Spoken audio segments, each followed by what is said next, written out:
Hi, welcome back to my channel. My name's Emily, and I have a spontaneous Baker Creek seed haul to share with you because I actually had the chance to drop by Baker Creek Seed Store in Missouri.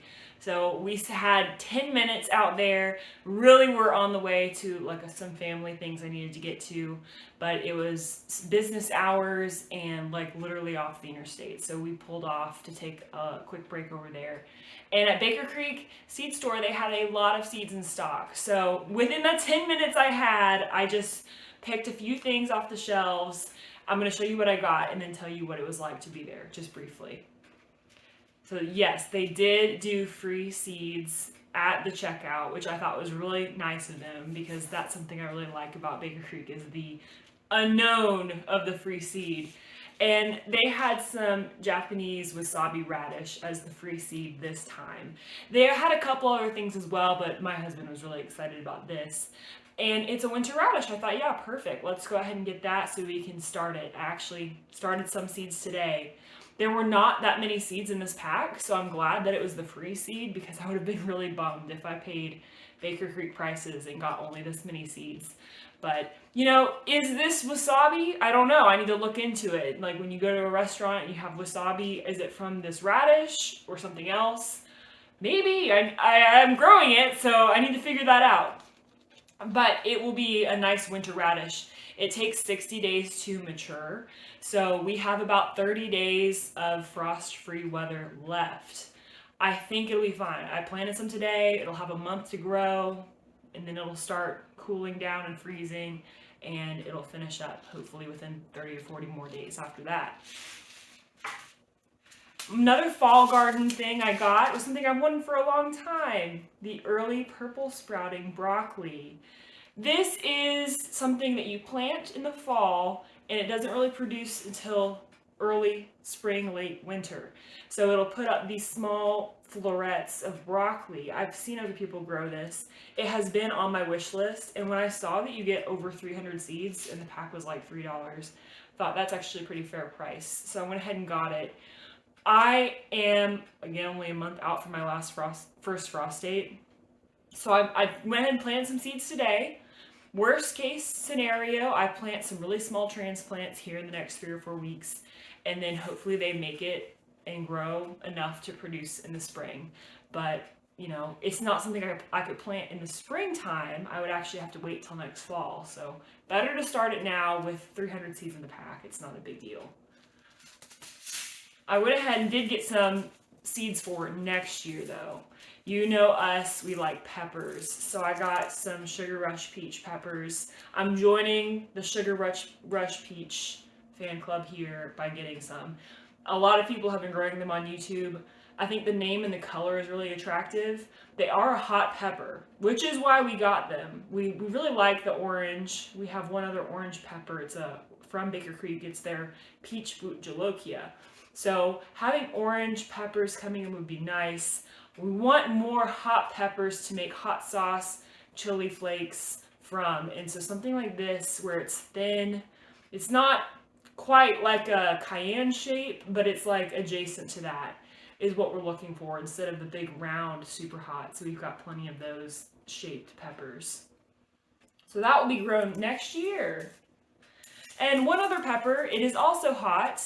We'll be growing Tabasco peppers next year. This was something that I had been thinking, oh, I don't need to go buy the seeds. Like this year I made the pepper vinegar. It's just a southern thing. You put on all sorts of foods. It's just vinegar and hot peppers in the fridge, and it just makes a spicy vinegar. Traditionally, you make it with Tabasco. So I made it with Serranos this year, but next year I'll do it with Tabasco peppers. And also with this, we can make a Tabasco hot sauce. I know these peppers are supposed to be really, really prolific. So I think I'll just try a couple plants and probably get enough to do all sorts of fun things with next year. I did spontaneously pick this out. It's a Bayet Alpha Cucumber. A lot of gardeners on YouTube have been growing this lately, and it's neat because it doesn't require the pollination. If I remember correctly, it is self-pollinating. And with the Bayet Alpha Cucumber, I saw that it was burpless, and after having some bitterness in the middle of the summer this year with my Boston pickling cucumbers. I read that the burpless varieties are less likely to be as bitter. So this would be less likely to be as bitter, and I hear it's pretty prolific. So no matter what, it's just one of those cucumbers I eventually wanted to try, and I got this pack here to give it a whirl. And the last seeds that I bought were these let me not mispronounce it, Tankuro, I believe, Edamame soybeans. I grew soybeans this year, and I really liked having them. They did better than my bush beans. The roly-polies, as you know, were chewing up all my bush beans, but they let a whole patch of edamame survive.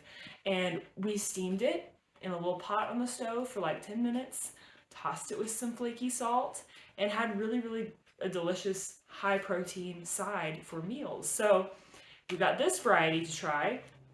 And then I still have a pack of my Chiba green edamame from this current season.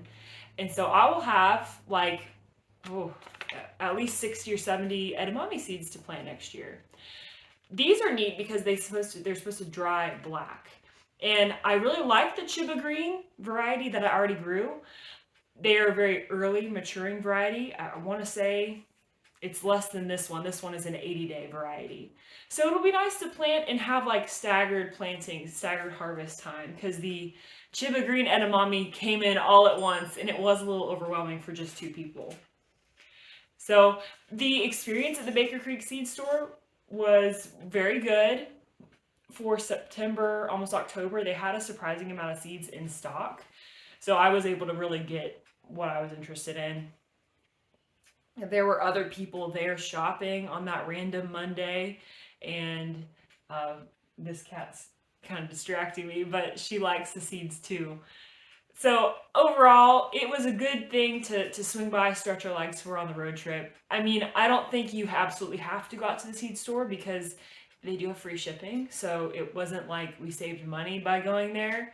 But I just wanted to at least see it, and I do have to say it is a big selection of seeds that they put out for people, and most of them were in stock. The tomatoes were about half sold, but the rest of the shelves had pretty much everything. So overall, it was fun. Now I can say I've been to Baker Creek Heirloom Seeds in Missouri, and I definitely have liked using their seeds in the past. I haven't had any issues, so now I have a few more for the collection, which you can see here. These are my seed boxes. I have a few pulled out ready to plant for fall. So thank you for watching, and please like and subscribe if you haven't already. Otherwise, stay tuned for more updates on how the fall garden is going.